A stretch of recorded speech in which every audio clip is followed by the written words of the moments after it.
For an alpaca farmer, the entire year's profit can literally hang on one single high-stress day, shearing day.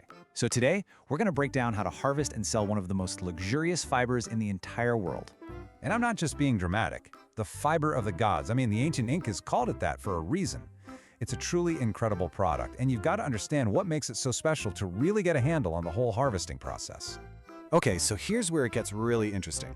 The huge difference is that unlike sheep's wool, which has that greasy lanolin in it, alpaca fiber is totally dry. It's hypoallergenic, it's unbelievably soft. And that distinction? It's not just a nice little selling point. It changes everything about how you have to handle the animal come shearing day. All right, let's get right into this because this is where things can go sideways fast. If you hire a sheep shearer who's never touched an alpaca, you could be setting yourself up for a total disaster, for the animal and for your wallet. So why is it so different? Well, it really just boils down to two things: their anatomy and, frankly, their attitude. Look, alpacas are not just fluffy sheep, right? Their bodies are built completely differently, and their defensive instincts are way sharper. And this right here really hits the nail on the head. You can tip a sheep onto its rump, and most of the time, it'll just kind of sit there. You try that with an alpaca, yeah, you're in for a fight. They've got these rigid spines, long legs, and trust me, they are not afraid to kick and spit to let you know they are not happy. So what's the solution? It's this very specific, very careful restraint method. You lay the animal flat on its side and you gently stretch it out, usually with a special table or a mat with a pulley system. And the whole point here, the really crucial part, is that this keeps their skin taut, which prevents nasty cuts, and it keeps the alpaca calm and safely immobile. Okay, so let's get into the harvest itself, because sorting the fiber while you shear is the absolute key to making any money from all this work. You can't just shove it all in one bag and call it a day. So 3, that's the magic number you have to remember. You absolutely must separate every single fleece into 3 different grades, and you have to do it while you're shearing. Seriously, this is non-negotiable if you want a profitable farm, because each grade has a totally different value and use. First up, you've got the star of the show, the prime blanket. This comes right off the alpaca's back and sides where the fiber is the most protected. It is the softest, it's the longest, and you want to get it off in one big, beautiful piece. This is the stuff that hand spinners and high-end buyers are going to pay top dollar for. This is your moneymaker. Next, you've got your seconds. This comes from the neck and the shoulder area. Now this fiber is still really valuable and soft, but it's a little shorter, a little coarser just from the animal moving around, so it gets its own bag.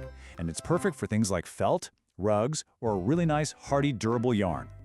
And then you've got the thirds. This is all the coarse, dirty fiber from the legs and the belly, and it's full of junk. And look, I know it's tempting to think, I'll just mix it in, but don't do it. A single handful of this stuff can completely ruin your entire prime fleece. Its best use? Garden compost or insulation. Now, let's talk about the single biggest rookie mistake you can make when shearing. It's something called second cuts. It sounds so simple, but believe me, this one little error can have huge consequences for your fiber quality. So here's what happens. You make a pass with the shears, but you leave a little tuft. So you think, oh, I'll just go back and clean that up. What you've just done is create thousands of tiny half-inch pieces of fiber. And for spinners, those little bits are a nightmare. They make the final yarn weak and they cause it to pill. It is so much better to leave the animal looking a little bit scruffy than it is to ruin the entire fleece. Okay, so the alpaca is back out in the field, happy as can be. But your work? Oh, it is far from over. You can't just sell that fleece straight out of the shearing bag. What you do next is a process called skirting, and it is all about the cleanup. You spread that beautiful prime blanket out on a mesh table. You give it a good shake so all the dust and those dreaded second cuts fall right through, and then you start picking, by hand.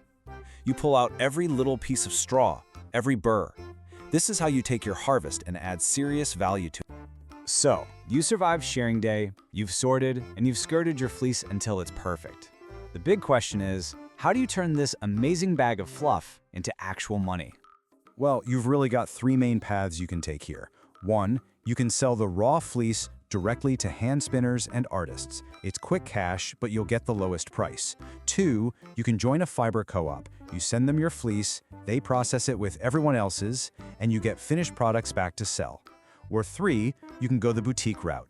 You send your fleece to a mini mill, pay to have it processed, and then you can sell high-end yarn, literally labeled yarn from Bella the alpaca. Each one has totally different risks and rewards.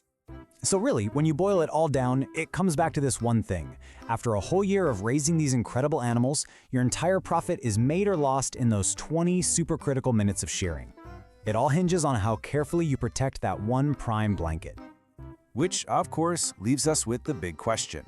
All this intense, dirty, frankly exhausting work, is it actually worth it? You know, when you hold that perfectly clean, unbelievably soft fleece, you're not just holding fiber, you're holding an entire year's worth of effort. And for a lot of people, that feeling makes the answer a definite yes. The real question is, could you handle it?